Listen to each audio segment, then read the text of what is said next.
Hello everyone, Aeon here. Today I'll be going over Shinuyama, the land of the Bakemono. This will be a strategy guide, which is opposed to my national and pretender overviews.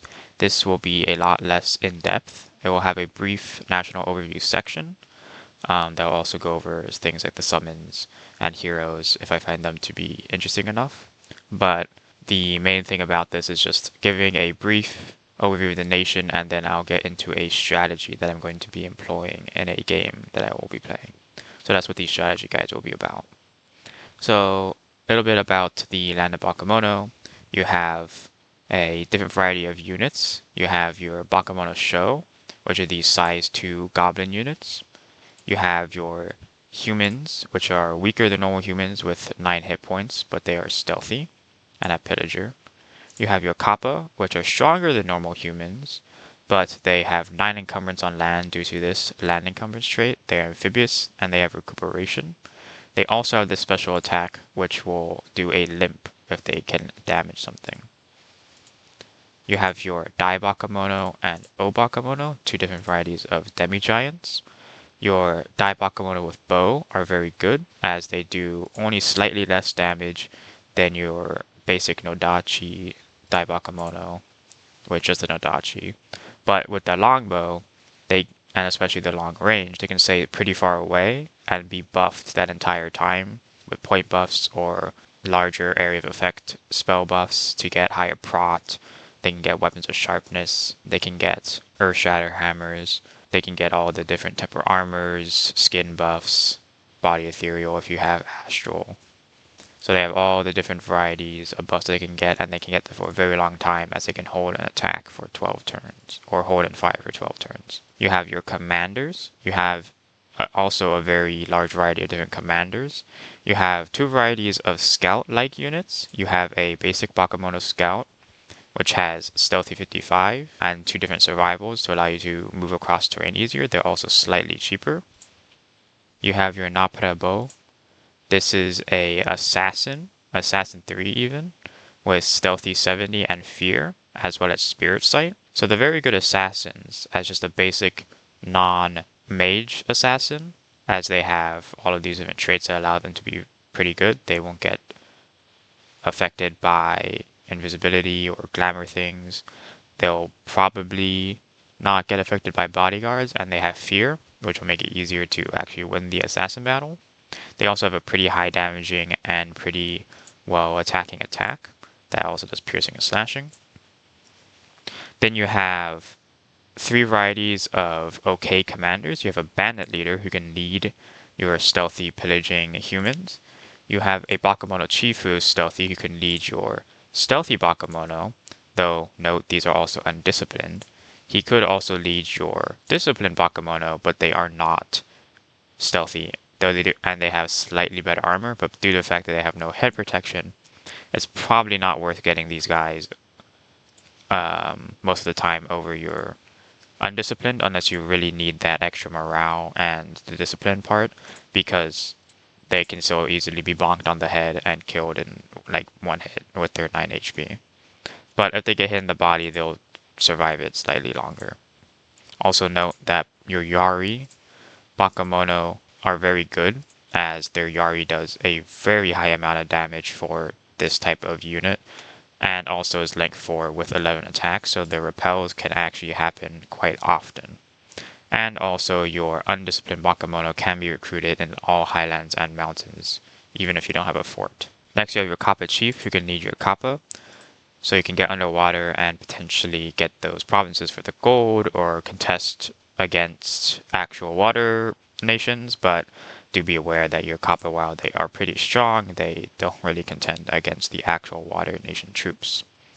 Then you have 2 varieties of good leaders. You have your Bakemono General, which is basically just a Dai Bakemono with Nodachi as a general. They have the Mountain Survival and the Dark Vision 50. Good leadership, good protection, good health, decent cost, so that's nice. You have a more expensive in gold Shuten Doji, but less expensive in resources by a lot. It's because they don't wear any armor. These are interesting as they are also good leaders. They have invulnerability 15, which is nice. They have Dark Vision 50, and they also have this Sleep Aura, which can make enemy units fall asleep, and it only affects enemy units, which is very nice. They also have this Life Drain attack, so they're decently good at staying alive with their Sleep Aura, Invulnerability, and Life Drain. So you can put these guys in with a army, give them some bodyguards, and maybe even still have them attack closest, so they can get into the fray. Maybe give them a little bit of armor so they'll be very high up in protection, and then they can just stay in the center of the fight and put enemies to sleep, which will make it a lot easier for your own troops to kill them. Then you have three varieties of mages. You have your Bakemono Shaman, who is an inept researcher and a priest and sacred, has the stealthy like the undisciplined Bakemono, but is of course a commander, so is disciplined. He's an okay leader, and he gets one of these paths at 100%, so fire, water, earth, death. These are actually pretty good researchers because even though they have inept researcher, they are decently cheap in gold just from the upfront cost, and they have a 46 gold per year upkeep, which is gold efficient, though only barely. If you take some magic scales, and this nation likes magic scales, or gives you a bonus magic scale, if you took all three, you get up to 8, and that's actually very good for the cost. The next mage we have is the Uba. The Uba are water ones, death one, nature one, a random in each of those, and then an earth. They are able to shapeshift into a ghost cat, and they do have decently high research, but their upkeep is 152 gold per year. So you're going to be having less research per 10 gold in upkeep. These are pretty good battle mages, as getting a water 2, death 2, or nature 2 is pretty decent, and for any of those you can spam some skeletons here, do some defensive buffs here, do some defensive buffs here, or maybe doing some skin spells. And then next we have the Bakemono Sorcerer, which is a standout mage of any nation. They are a Fire 2, Water 1, 2 Earth, 2 Death, Priest 1, and they get a random in one of those paths. So you could get potentially 3 Fire, 2 Water, 3 Earth, 2 Death, and then they have a 10% random as well, allowing you to get even higher in all of those paths. These are extremely good mages. They are very expensive, they are old age, but they do all come in a Death Mage level 2, meaning that you can twice-born them, and they do have a special twice-born chassis that will, remove their old age and also increase all their stats. All of these paths are good. You can do buffing spells, you can do evocations, you can do Horde of Skeletons, you can do, if you get a Death 2, or if you get a Death 3, and then you twice-born them, they can be extremely strong thugs, as they will have Fire 2, Death 3, so that can mean if you get up to high enough alteration, Phoenix Pyre, Soul Vortex, Liquid Body, Personal Iron Skin, Temper Armors if you have all the different varieties of strong thug and super combatant blesses. These guys have them. So these are extremely good units, but they are so to recruit. However, they are not cap only. In fact, you don't have any cap only units. You can recruit all of these units in every fort that you get, which is very strong. Then you have all the varieties of summons. A lot of these are either units that you could have recruited with Yomi, or summons that you can have recruited with Yomi.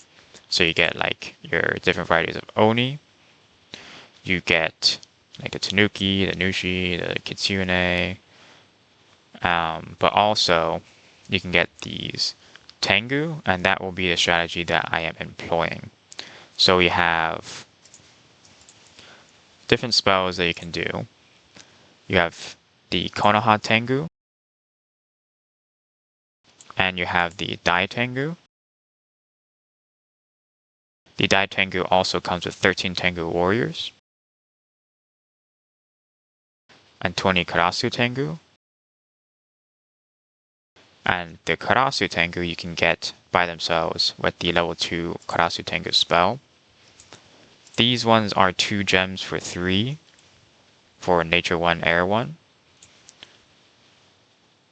the Konoha Tengu are 3 air gems for 5+, for air 1, earth 1, and the Dai Tengu is air 2, earth 1 for 55 air gems. This one is pretty hard to get in terms of your gem economy because, as you may have noticed when I showed it earlier, you have no earth, or you have no air or nature, and especially for the air for the Dai Tengu summon, you will have to do some site searching. We also have the Tengu King, who is a hero, who, if you're lucky, you can get him, and then you can have him start site searching if you wanted to, as he has 4 air.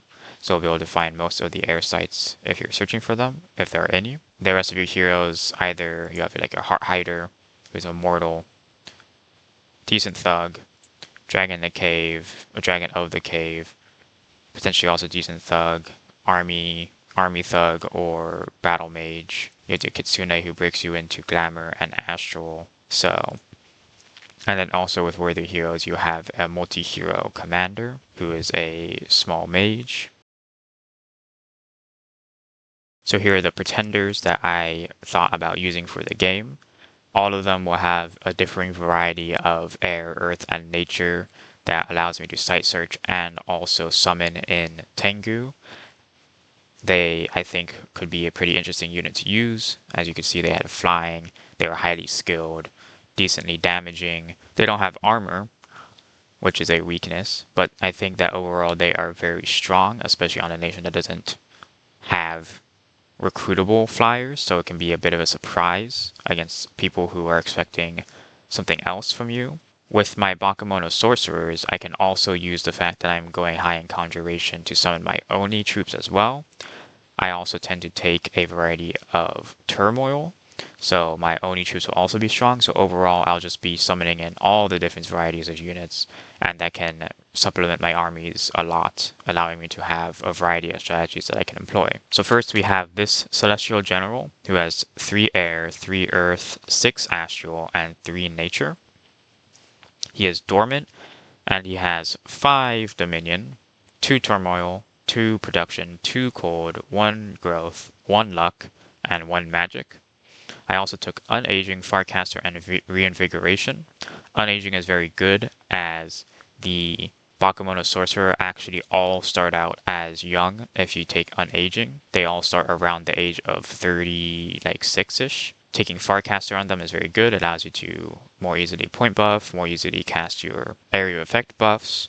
It also allows you to use your evocations from farther away. Reinvigoration, just another good thing for your mages. So all of this is good for my mages, not necessarily good for any of my other sacreds though. But Dormant, these paths, these blesses, and these scales, I think these is a pretty strong pretender.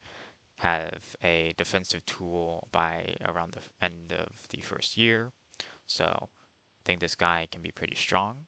Here we have a Frostfather, who is very similar to my Celestial General, though he has slightly less dominion, 1 less turmoil, same stat, same scales otherwise. Switches out the astral for water and glamour, and what this allowed me to do was get some more points, as it is a rainbow chassis. I was able to get awareness and 3 heroism. The awareness is because the Tengu have quite high defense, and this will allow them to, and they're also size 4, so this will allow them to be less affected by the potential harassment penalties they'll be getting due to being only 2 to a square, and due to their high defense already, they will mean that they'll be able to avoid more attacks. The heroism as well, they'll level up in the first battle they fight, and they'll get more defense and attack. So overall, this will just buff their stats to make them even stronger. You have Reinvigoration on Aging, again, make the Bakemono Sorcerers better. The Heroism will also benefit any Bakemono Sorcerers or Shaman that are researching, as this will make it so they'll get to level 2 quicker, or technically level 1, but they'll get to 1 experience star quicker, which will buff up their research.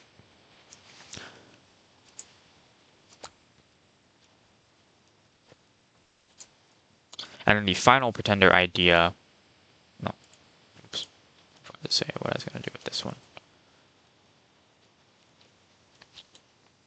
I took this Frostfather Awake, as with these all 3 in these paths, I'll be able to start site searching, which will give me more water and earth income. It will start giving me a nature and air income and a glamour, which will allow me to break into glamour if need be with these paths, and maybe a booster. I can start summoning fairy quartz later on. And since I'm already going to be going to high conjuration, that'll just be kind of a thing that I can do extra, plus already summoning in my Tengu and Oni. Lastly, we have this Great Sage, also awake. Same scales, except 1 less dominion as my Celestial General. Similar magic paths, 5 astral, 2 glamour, 3 nature, 3 earth, 3 air. So I can still get that heroism that I had with my Frostfather, but I can get that Farcaster that I had with my Celestial General. I can get unaging and then extra low light vision, which just kind of buffs up my sorcerers if they're going to go into battle with armies or anything, if they need that. It was either this or maybe another heroism, but the difference between 3 heroism and 4 heroism isn't as big as some of the breakpoints with like between 2 and 3. As with 3, you can basically guarantee within the first battle any and all sacreds will get to level to the first experience star, but with 4, it's not exactly as guaranteed that they'll get to say like 2 stars with the second battle, maybe if they attack a lot. But anyway, the 3 heroism breakpoint is pretty strong. Low light vision could potentially help me with some of my other things. The Tengu, of course, if they have this, I could cast darkness with my high death sorcerers and be pretty fine. So this is strong on the Tengu, potentially strong on the sorcerers. All the Oni have spirit sight, so that doesn't really matter. But what this guy can do is he can do like the Frostfather sight search, but he also, as a great sage, can inspire my other researchers and also research himself, which would allow me to get into the higher conjuration quicker. I could get high into the conjuration or do, say, construction or alteration spells, and then once I get there, I can go start site searching, have the rest of my researchers still researching up in conjuration. Then once I found all the sites I want, come back and just have this guy sit and research for the rest of the time until, say, I need to have him cast rituals or summon spells or craft items. Either way, I think this guy is pretty good. So between the 3 pretenders that I just showed, I'm not exactly sure which one I'll be using, but all of them do have a variety of ways to get Tengu, either, and also different ways of getting to them quickly or slowly, either getting to them by researching fast and then going site searching, and then researching, boosting overall research so I can just get there really quickly, having a dormant pretender Titan to protect me, but overall, my strategy will just be around getting the Tengu and all the other summons that I can get with this nation, using that to create flexible armies that have both flexible commanders that can cast a variety of spells, as well as a variety of units to employ different scripts, as in this game I will really be playing around with testing out different scripting ideas. As previously said, not the most experienced player, but I hope that with all the different varieties of units that I'll be able to get, I'll be able to really get into the more complicated scripting that this game can offer. So that was my strategy overview for Shinuyama, the Land of the Bakemono. As you can see, it was a bit shorter than the national overviews, as I said. I will potentially be doing a national overview for Shinuyama in SCBM or Vanilla in the future, but for now this will be all that it is. I will also be posting turns for the game, multiple turns after those turns, so that as to not give away my strategy, as that game is a very large game. And so there's a potential that someone may watch this video from that game. If you do, hi. I don't want to particularly give away my strategy. This video will be posted many turns that the game has started as well. So by that point, a lot of people will have probably seen my bless or seen some of the units I'm summoning or my strategy overall. So at that point, it won't really matter. So that's when I'll be uploading this video. My next video will be either the first few turns, or my next video will be a Jotunheim strategy guide as well. That one will be for SCBM, and I will potentially also be uploading a national overview for them as well in SCBM. So yeah, if you enjoyed the video, you can leave a comment down below, and if you could, you can like and subscribe, and I'll see you next time.